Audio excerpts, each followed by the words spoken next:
Kembali di redaksi pagi, tadi kita sudah safari ya ke rumah-rumah calon presiden yang udah siap-siap mau nyoblos hari ini. Dan selain para calon presiden, para calon wakil presiden juga akan kita datangi untuk hari ini. Mereka akan datang ke pemungutan suara untuk menyalurkan hak pilihnya pada hari ini. Kita akan mengetahui bagaimana persiapan cawapres nomor urut 1 Muhaimin Iskandar.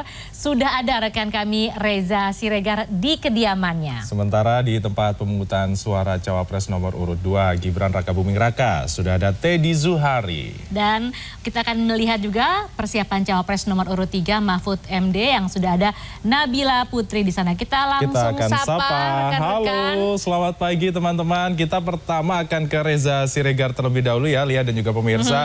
Halo, selamat pagi Reza. Bagaimanakah kondisi di sana dan apa saja persiapan Caimin di jelang hari pencoblosan hari ini? Reza, hujan nih sepertinya di kawasan Widya Chandra ya Reza? Ya, selamat pagi Freddy dan juga Lia, betul sekali bahwa di kediaman rumah dinas calon wakil presiden nomor urut 1 Muhaimin Iskandar atau Caimin saat ini masih didera hujan, di mana hujan ini tadi sudah turun sejak pukul 2 pagi tadi dan belum reda hingga saat ini.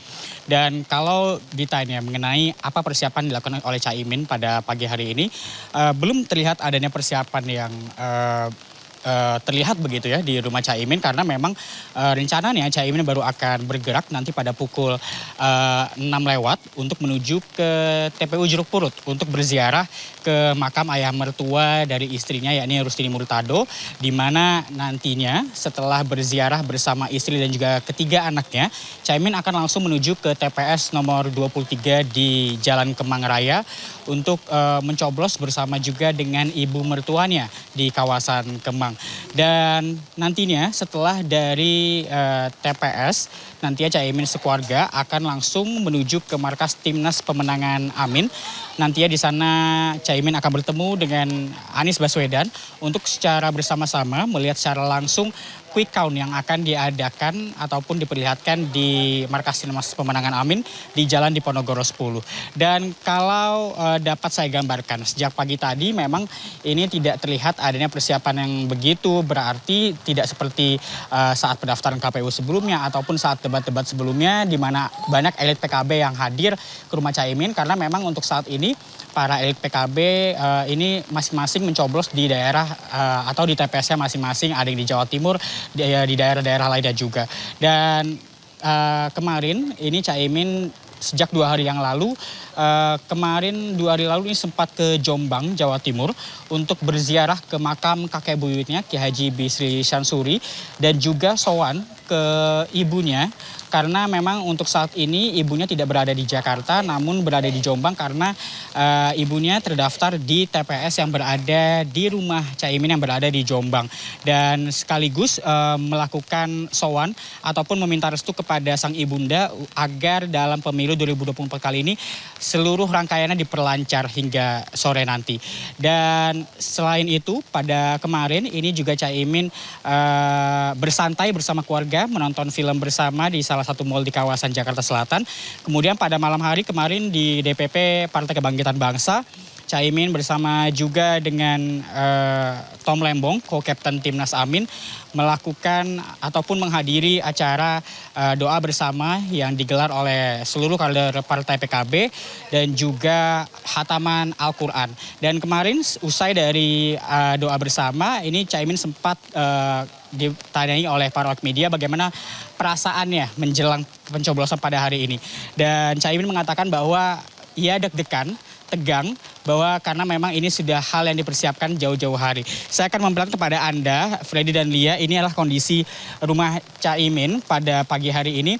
Tampak ini para asisten dari Caimin ini sudah mulai memasuki kawasan rumah dinas Caimin di kawasan Komplek Widya Chandra, Jakarta Selatan di Kebayoran Baru.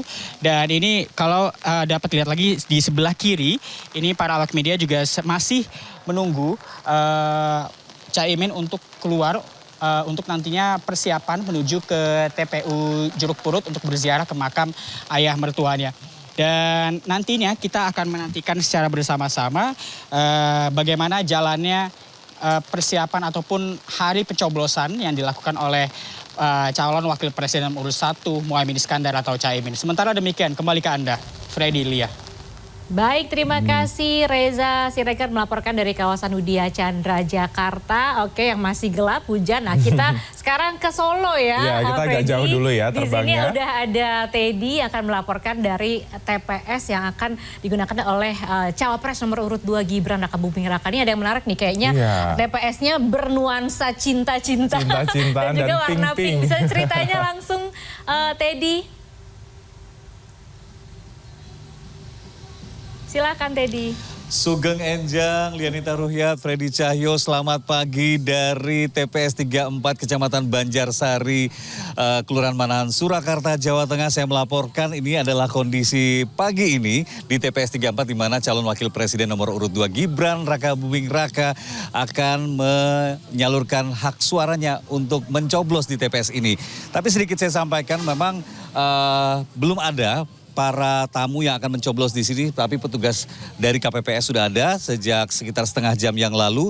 Dan sebelum mereka ada, saya juga menceritakan sedikit suasananya bahwa di sini sejak pukul 3:30 pagi kami para jurnalis, kamera akan memperlihatkan suasana di sini sudah ada di tempat ini rekan-rekan kami dari berbagai media nasional, ada yang menunggu jatah live, kemudian juga ada yang sedang menunggu jatah live-nya, ada yang sudah live. Terus teman-teman juga dari foto cetak juga sudah hadir di sini. Saya akan memperlihatkan ke dalam, Lia dan juga Freddy.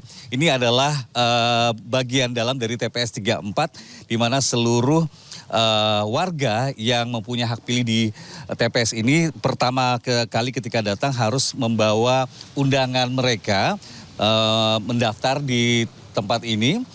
Dan setelah dicatat kehadirannya, nanti mereka akan diberi kesempatan untuk menunggu sesuai dengan kehadiran yang sudah dicatat.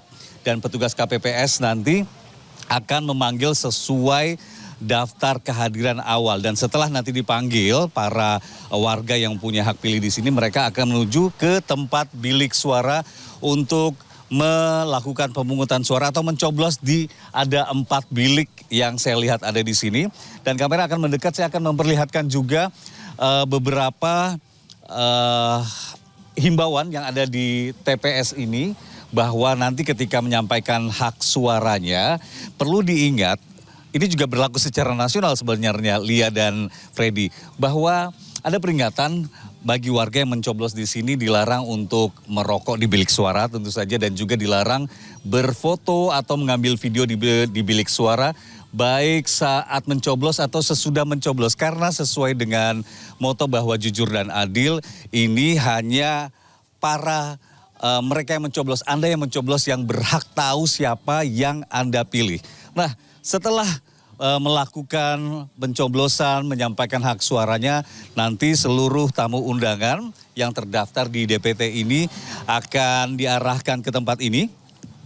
Petugas KPPS akan memeriksa kembali dan akan mencelupkan salah satu jarinya untuk membuktikan bahwa sudah menyampaikan hak suaranya di tempat ini. Dan yang menarik seperti yang saya sampaikan tadi, sempat disinggung juga oleh Lianita dan juga Freddy, bahwa ini ada nuansa pinknya. Benar sekali, ini karena momennya sesuai dengan momen 14 Februari atau Hari Kasih Sayang atau Hari Valentine. Ada nuansa pink, putih, dan juga ada balon-balon yang berbentuk love atau hati yang menjadi dekorasi di TPS 34 ini. Dan setelah mencoblos, ini saya lihat di TPS ini akan memberikan souvenir yang ada snacknya kayak ada bertuliskan Happy Valentine's Day. Dan itu yang bisa saya sampaikan. Lianita dan Freddy, kembali kepada Anda di studio. Baik, terima kasih Teddy Zuhari. Ternyata unik sekali, habis nyoblos dapat coklat ya. Enak sekali di sana. Wah, terima kasih Teddy untuk laporan Anda dari Solo. Kita akan bergeser ke Sleman, Daerah Istimewa Yogyakarta. Dan Nabila Putri di sana. Halo, selamat pagi Nabila. Bagaimanakah kondisi di sana dan kira-kira apa saja persiapan yang dilakukan ya, Lia di sana. Ini capres nomor urut 3 nomor ya. urut 3 Mahfud MD. Selamat pagi Lianita dan juga Freddy. Saat ini saya berada tepat di depan kediaman dari calon wakil presiden nomor urut 3 Mahfud MD yang berada di kawasan Sambilegilor, Sleman, daerah istimewa Yogyakarta. Nah, Mahfud MD pada pagi hari tadi mengawali kegiatannya di tanggal 14 Februari 2024 ini dengan melaksanakan sholat subuh berjamaah dengan sang istri berada tepat di depan kediaman dari cawapres Mahfud MD. Tadi keluar sekitar pukul 4.30 waktu Indonesia Barat dan saat ini Mahfud MD dan juga istri masih berada di dalam kediaman. Seperti itu Lianita dan juga Freddy, dan dijadwalkan sekitar pukul 7.30 waktu Indonesia Barat Mahfud MD akan kemudian keluar dan juga sarapan bersama dengan rekan-rekan media yang sudah menunggu di depan kediaman dari cawapres nomor urut 3 Mahfud MD. Tadi saya sempat mendengar kemudian penyampaian dari Reza dan juga dari Teddy. Kalau tadi Reza menyebut calon wakil presiden nomor urut 1 Muhaimin Iskandar ini jelang pencoblosan merasa sedikit tegang ataupun deg-degan. Tadi disampaikan oleh cawapres nomor urut 3 Mahfud MD dalam keterangan persnya usai melaksanakan sholat subuh berjamaah seperti itu. Mahfud MD situasi kebatinannya saat ini jelang pencoblosan mengaku sangat tenang tapi juga optimis. Jadi disampaikan oleh cawapres Mahfud MD dirinya meyakini jika hasil dari perhitungan suara cepat pada hari ini yang mungkin akan mulai diketahui pada sore hari nanti ini akan berbeda dari survei yang belakangan beredar yang kemudian menyatakan salah satu paslon ini unggul di atas 50%.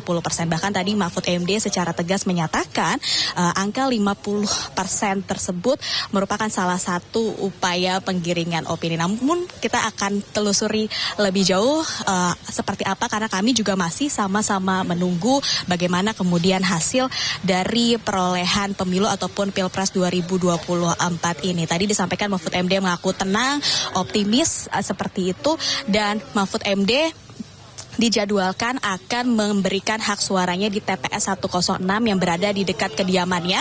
Ini kalau kita bisa gambarkan Lianita dan juga Freddy, TPS Mahfud MD ini berjarak sekitar 170 meter dari kediamannya.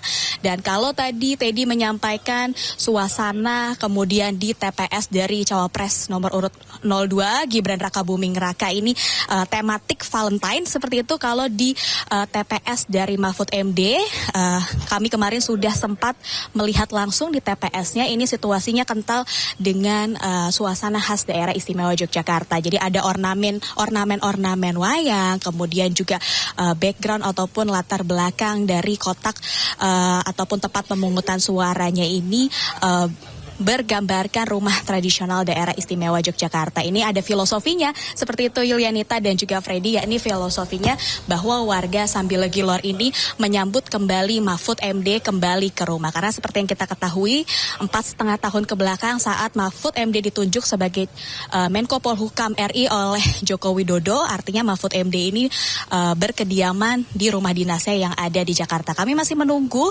kemudian Mahfud MD akan keluar untuk agenda selanjutnya dan direncanakan akan memberikan hak suaranya dengan istri dan juga anaknya di TPS nomor 106 sekitar pukul 7.30 ataupun pukul 8 waktu Indonesia Barat. Dan disampaikan Mahfud MD hari ini tidak ada kostum tematik sebagaimana yang sering kali ia gunakan bersama Capres Ganjar Pranowo pada debat-debat Pilpres.